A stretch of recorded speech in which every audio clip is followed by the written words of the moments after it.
Dear viewer, we are privileged and honored to bring to you various recordings of devotees who have had first-hand experiences with Bhagwan Sri Satya Sai Baba, also known as Swami.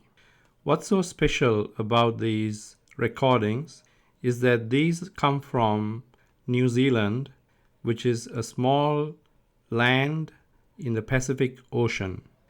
In these recordings, you are about to hear and witness some of the miracles, some of the teachings, and many of the fond memories that people have been able to experience by being in close proximity to the avatar. One of the key people who has been able to bring many across on these various pilgrimages has been the author extraordinaire Mata Betty. Mata Betty was the author of over 5 books, mainly charting the spiritual quest that she undertook over the 1970s, 80s, 90s, and all the way up to 2004. She was a Catholic by religion. However, she also had a universal awareness of what it is to be a good human being. She had numerous encounters with Bhagwan Sri Satya Sai Baba in those years, and from her own diary, she had over 50 pilgrimages to India, and during these pilgrimages, she also enjoyed the close proximity of Bhagwan through various contexts, including interviews. We will first of all just say 3 Oms, and then we will start the filming for today. Okay. So,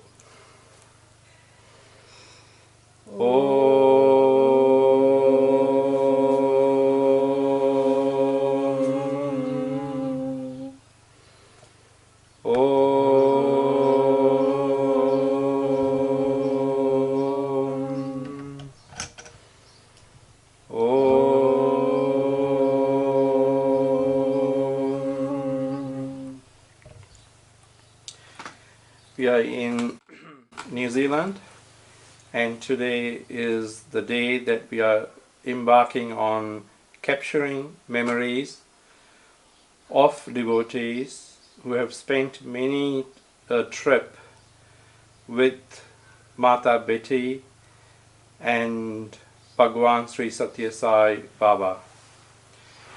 First of all, I would like to ask you to tell us something about yourself and how you came to know of Sai Baba. Okay, well, I was brought up in a very Christian family, Presbyterians, and so I went to Sunday school every Sunday, walked 2 miles, and then later on to Bible class. So I knew quite a lot about Christianity. My mother used to sing in the choir, and yes. And then when I was young, I married early, young, and had 2 sons. And after over 20 years we were married. And then when we divorced, after a couple of years, I waited till my younger son was 21. He was in Dunedin doing a BCom LLB, and my older son was already overseas. So I decided that I'd maybe go and live in England, where I was actually born in London. And I forgot, before I left I joined the Theosophical Society, and someone there gave me a book on Sai Baba called Man of Miracles by Howard Murford. I read half of it and I hadn't finished it, so I said, could I please take the book with me to London? And the lady said, yes, of course you can. So I went and worked in the Theosophical Society for a while, only a couple of months. And while I was there, they said, oh, there's a World Convention in Madras, why don't you go? So I thought, all right, I'll go. I didn't know anybody, but I went. And I got there about the 24th of December, having never been to India before. And while I was there, I said to somebody, where does this fellow Sai Baba live? And they said, oh, he's in Puttaparthi, which is out of Bangalore. So I got a plane ticket and went to Bangalore and then got a taxi and arrived on the 24th of December. And which year would this have been? I think about 1993. And I went and got a white Punjabi suit, and then I joined the crowds, and we saw Sai Baba on Christmas Day. He was up in the old man there upstairs where he used to be. And then he came down and walked among the crowd, and it was terribly hot. There was no shelter, it was all stones and concrete, very hot, and they had big buckets of water, which the Saviours were giving out glasses of water. So I joined the crowd and we sat there, and then that night we held candles and sang carols, walked through, yeah. So Christmas is celebrated in Prashanthi Nilayam regularly? Yes. And then the next day, the 26th, I got a taxi back to Bangalore and flew back to Madras. I had to go back because it was the opening of the Theosophical Society World Convention, which is what I'd gone for. And in the taxi, a young Indian boy said to me, that's all Sai Baba wanted you for, just wanted you to be there that day. So when I got back to Madras, I kept thinking about him. I didn't have any special feelings when I saw him, as everyone seems to think, oh, he's... But I couldn't stop thinking about him. And then after that I went back to London and I joined the Sai Baba group. And we went back to India that year. And then I think a year later I decided I'd want to go and live in Puttaparthi. So I lived there for 6 months. And whilst I was there, we formed an international group, and we used to argue a lot. And then one day we said we shouldn't argue, and the next day Swami took us in for an interview. And I was really scared. I sat at the back, but he asked all of us, how are you, how are you? And I said, I'm fine. He said, no monkey mind. I didn't know what he meant, so... And then we all got vibhuti, and I didn't know the significance of vibhuti at all. So I came out and all these Indians said, could we have packets? So I gave them all away just about. And then while I was there, I saw a group from New Zealand. I think they had, I don't know how, I knew they were from New Zealand, and I said, who's your leader? And they said, oh, Mata Betty. I said, really like to meet her. So they took me to her room, and she talked to me for a whole hour, telling me that Sai Baba had never sent so much love into the world as he was doing then. And then she said to me, are you going to stay in India, Carys? And that got me thinking perhaps I should leave, because Swami then was telling all the foreigners to leave and go and do service in their own country. So I left in November. I can't remember which year it was, and came back to New Zealand, and I was taking a group in January, so I went and asked her, could I come? She said, no, you've only just come back from India, you'll have to wait till September. So I went in September. She said, yes, you can come. And then after that I went on all the trips to India with her. So, just recollecting these pilgrimages with Mata Betty, around about how many trips do you think you have been on with New Zealand groups? Must be about 12. Because she used to go January and September every year, because January was a cooler month, and we only ever used to go for a month because Sai Baba said don't take groups, Westerners can't take the heat more than a month.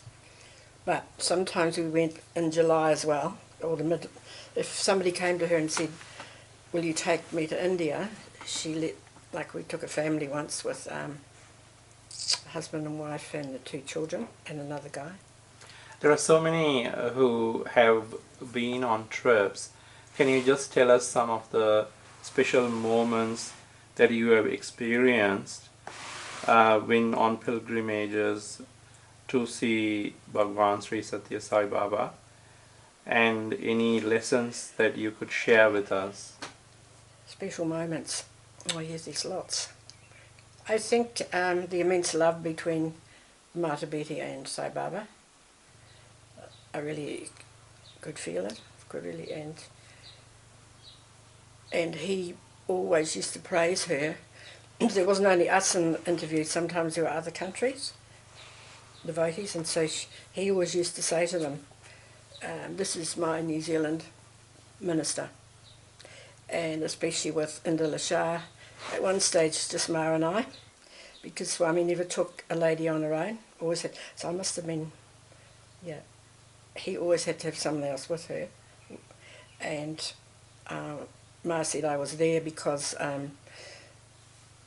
then I could relate what happened if people. She came back and said, "Oh, Swami said such and such." People wouldn't believe.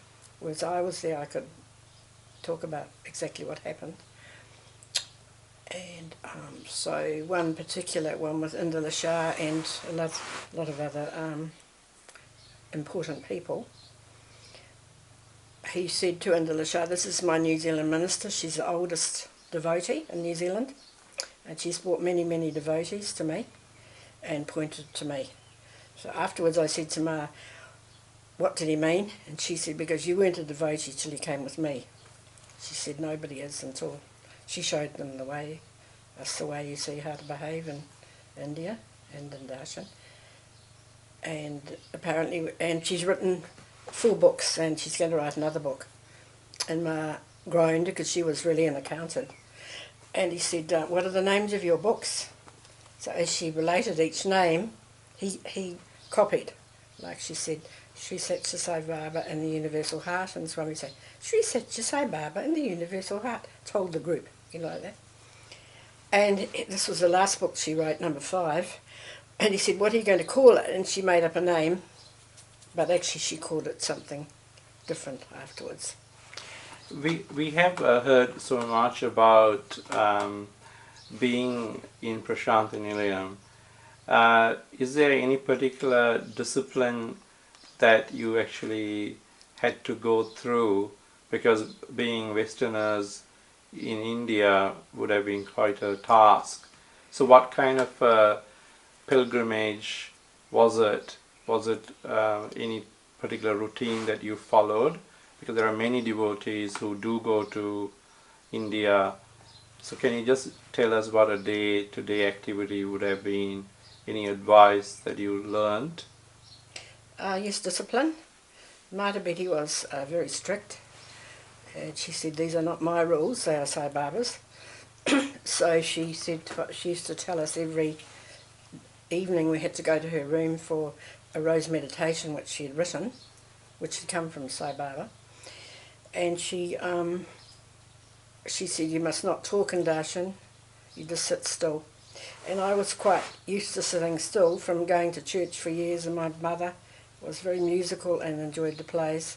So we had to, as a young child, I was used to sitting still. Church, you're not allowed to move, so that was quite easy for me. And at that stage we were allowed to take a book, so we could read a book. But she said, whenever Swami comes in to darshan, don't take your eyes off him. Look at him the whole time. And so she said, and do exactly what the Savadels tell you. They are Sai Baba's, chosen by Sai Baba. They know exactly, they're really in connection with him. So whatever they say you must do. And because we were such a well-disciplined group, we were given good positions. Like we used to have to get a token to get in. So if we got token 2, we'd go in the second row. But if there was a space in the front, the Savadels would say, "Move up, move up." And when they saw us with the scarves, we all wore these scarves, you see, which is masks. They knew, and they used to say Mata Betty's group. So, yeah, so silence was very important, yeah. Would you say these pilgrimages are for your own spiritual upliftment, that people make trips like these? Because the world over, a lot of people go on pilgrimages. what have you learned about the need for a pilgrimage? Like when you go on these trips, what is the experience that you come off with? A sense of peace. Um, yeah, peace would be the main thing. The importance of peace, that you have, you meditate in the morning and at night, so that you start the day, as he says, with love.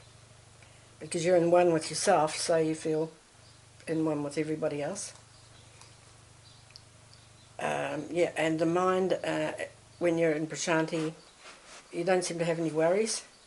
At home, all these tiny little things you worry about, but when you're there, nothing seems important except at that stage seeing Sai Baba. And of course now he's gone, we still experience that peace. So hopefully you come back to your own country more peaceful, and because you've got peace, people are peaceful in your presence and happy, and they want to be around you because you radiate a certain peaceful energy. Just focusing on that, when you have experienced someone who is considered to be an avatar, and I think you have had quite a few opportunities to be in the physical proximity to Bhagwan Sri Satya Sai Baba, how has your life changed after meeting him? He told me in about the first interview with Marta, how many live in your house? I wasn't in this house, I was in another house. I said, just me. He said, how many live in your house? I said, just me, Bhagavan. How many live in your house? I said, just me. He said, no, Swami's there, telling me of his omnipresence. So because of that, I've been able to live alone when I've needed to, or had to, and because I'm aware of his omnipresence, he gives you the confidence to do things, or you can ask him, am I doing the right thing here? So that's the most important thing, I think, omnipresence, and the importance for peace, of a silent time in the morning. And then at night, Ma used to say, she used to run through everything in the day and say if I've forgive people if she'd thought the wrong thing about somebody, she asked, please forgive me. Because we learnt the importance of words, thoughts and deeds through Sai Baba. So would you say that when people come back, they are more at peace within themselves, and they actually have a peaceful nature which extends out to the community that they live in? So with regards to any particular messages that Sai has actually wanted people to take away, New Zealand being one of the countries which is in the Pacific Ocean, it's so far away. How has this translated in your life in particular with regards to the community, and is there any particular direction that Sai has given with regards to serving society and things like that? Yes, because the Sai Baba organisation is a service organisation, which Mata Betty used to stress in her talks. She used to say, what up organisation are we? Everyone had to say service. Yeah, so being of service was relatively easy for me because my mother was a social worker, my father was a teacher and then a headmaster for many schools. So we were always involved with people. And I think you have to like people as well to do service for them.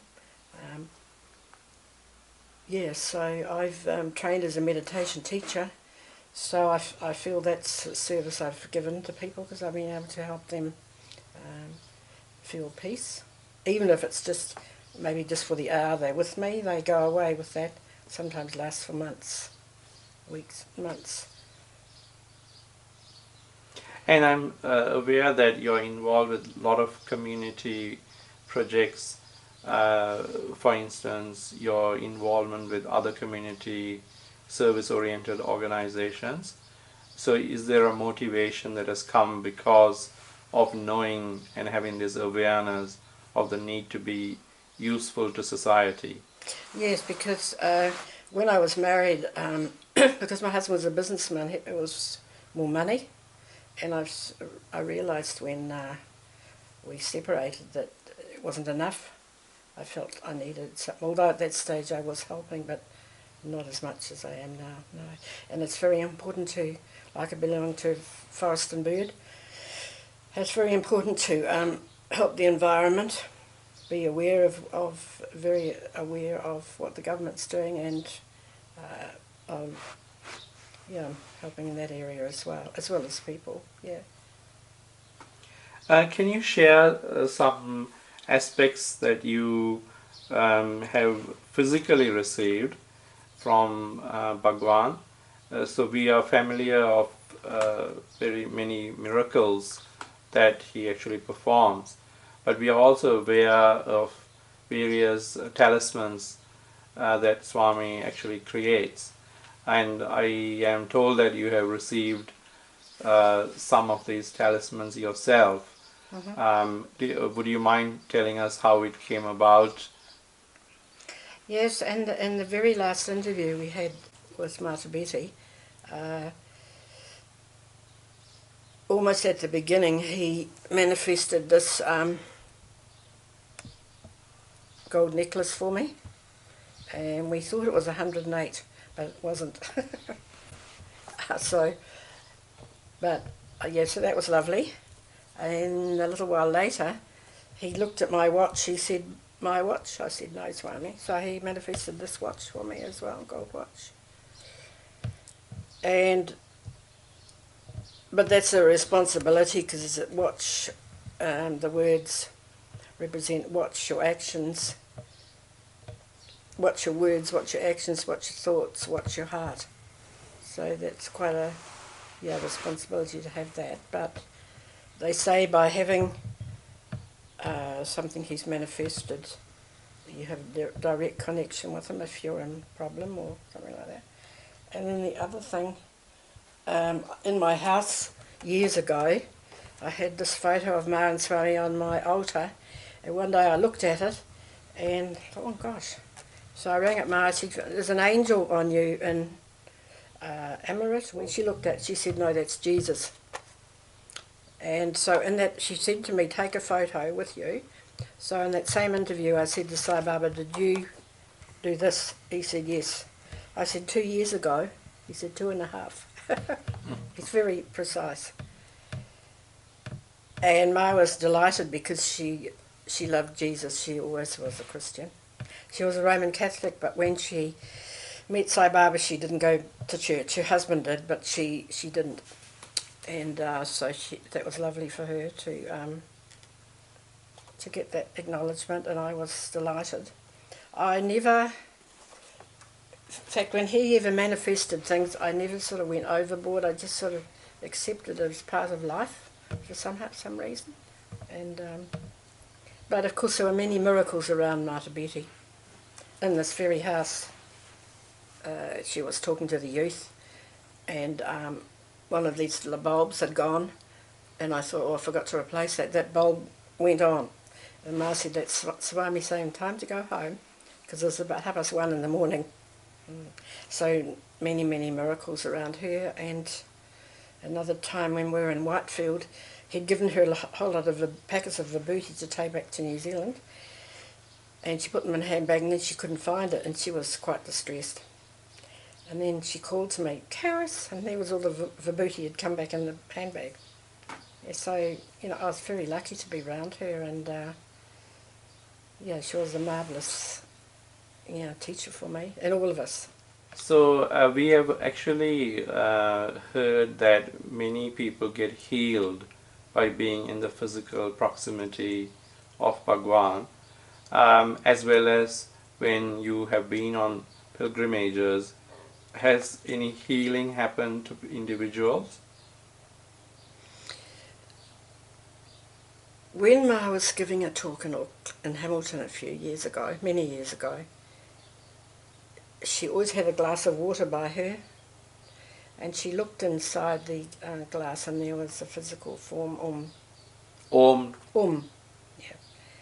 And a few weeks before that, Sai Baba had ordained her with, said, "You are my New Zealand minister," and fixed up her robe and things around her. And so she said to him, "What do you want me to do with this water?" And she was told to feed it to everybody in the audience. Everyone came up for a spoonful, and there were about 100 people there.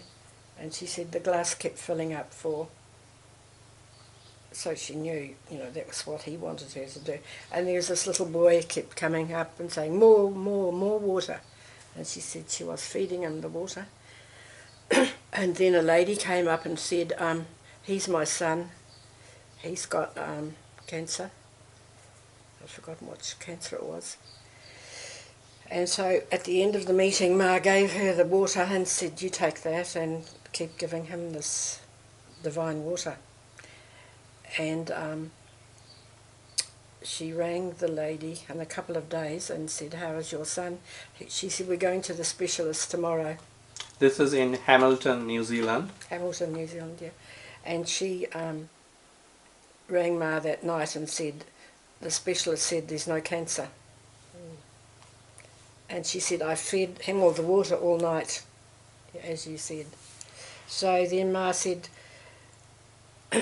"I'm going to India again, and please take a photo of Himal and show Sai Baba." And they gave a photo to Ma, and she took it, and she said to Swami, "Did you heal this boy?" And Swami said, "Yes." And then asking somebody, "And how are you getting on?" As if, no big deal, Of course I did. And is this boy still in New Zealand? Yes. Quite very healthy and well. But people used to come to her for miracles then, and she said, "Just Swami, please take away this, because somebody might die and I don't want to be responsible." So that was Bhagwan not being present in Hamilton in his physical form, but through the miraculous water, someone was healed of cancer. Yes. Were there any instances of devotees in the pilgrimages who had any particular illness who got cured or healed? Yes, there was one before I met Ma, Dr. Ivinson. He came in a wheelchair into the interview room, and in there apparently Swami went up and took his hand and said, "Now stand up." And he walked, and when he left the interview room pushing his wheelchair, Ma said everyone clapped. There's one thing I meant to tell you, which is important for me. About the third interview, Ma said to Swami, "This is Carys." So he said, "I know, secretary, but no secrets from Swami." And when I came out, I said to Ma, "Now what did he mean?" She said that he knows everything, but a lot of things between the two of you, you're not to talk about. I always made sure I asked Martha Betty, what did Swami mean? Because so many people come out and, "Oh, he said this, he said that," but she knew exactly what he was meaning. One thing which Swami has emphasized is that people who practice different religions can continue practicing their own religions, and that various faiths should actually coexist. Now, being a person who was born in England, Swami is considered to be an avatar, and many people can relate to him across the globe today. Do you think that his message of making people becoming better within their own religious folds, and the call of the avatar to actually serve humanity is something that is being heard far and wide? And what is your own experience with your own spiritual search? Yes, I think they are universal truths. If you look into religions, you'll find they say there's just one God. but it's the religions, I think, interpreting it in different ways. They've caused a lot of fighting. For myself, I never had any doubt that he was God. As a young child, I always wanted to meet God, but I sort of didn't think about it much. So for me, it was easy to accept, and he told Ma, don't never give up Jesus. And isn't it very appropriate and special that you being a Christian, your first meeting was on the Christmas Eve? Yes, of course. Yes, that's right. It And was all planned. So it was amazing that because I was an importer and so was my ex-husband, I'd travelled to many countries, but we'd never been to India. I'd never been to India. And by being at the Theosophical Society for a month, I got used to Indian food and culture and things, so that when I came back to India I felt quite at ease. The heat was, somehow put up with it. there is a small question with regards to devotees who end up having to either give up their ways of dressing and thinking that it needs to be all done in a certain cultural style. So, being a Westerner, how have you managed to be in the fold where you've got a lot of people from a certain cultural background because of their proximity geographically, and as a Westerner looking into the phenomenon that Bhagwan is, do you find that there is a easy route to actually get to Sai? Or do you have to change the way you dress, or do you need to learn Sanskrit to actually get to him? No, he told Madhubedi there's no need to learn Sanskrit, and he never spoke to her in Sanskrit, only in English. So no, I do know a little bit, but not like a few things, yes. But I've never felt the need to learn, because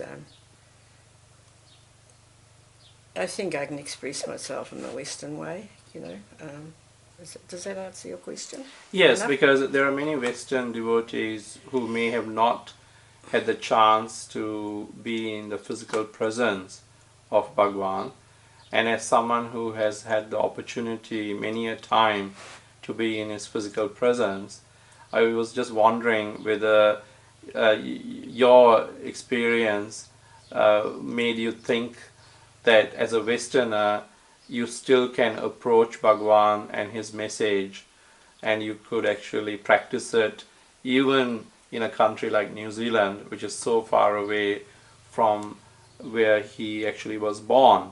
So the relevance of his message in a Western country and as a Western devotee of Bhagwan, how do you actually find it? What's the relevance of his teachings? Well, the relevance of his teachings are Christian anyway.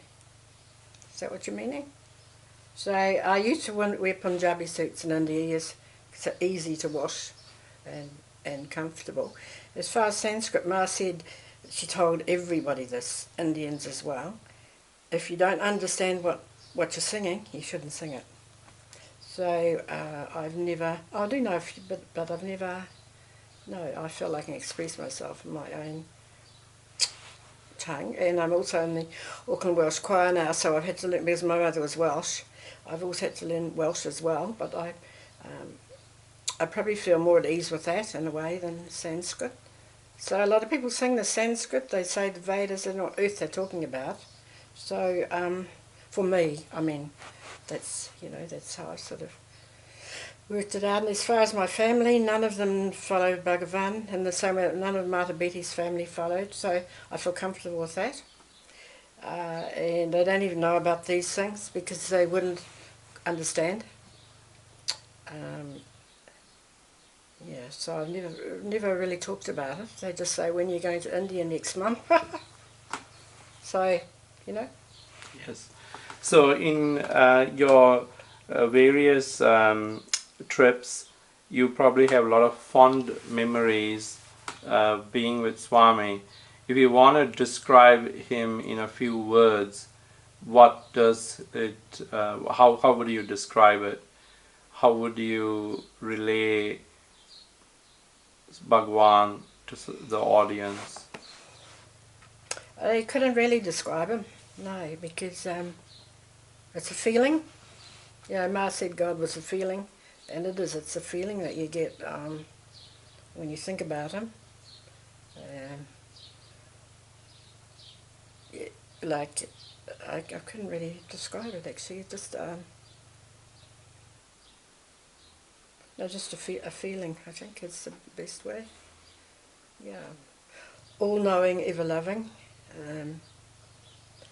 which is omnipresence was, I think, what he wanted to teach me right at the beginning, and then and how he looked after Ma too, because he said she was a saint, she had to go through a lot of hardship, physical hardship.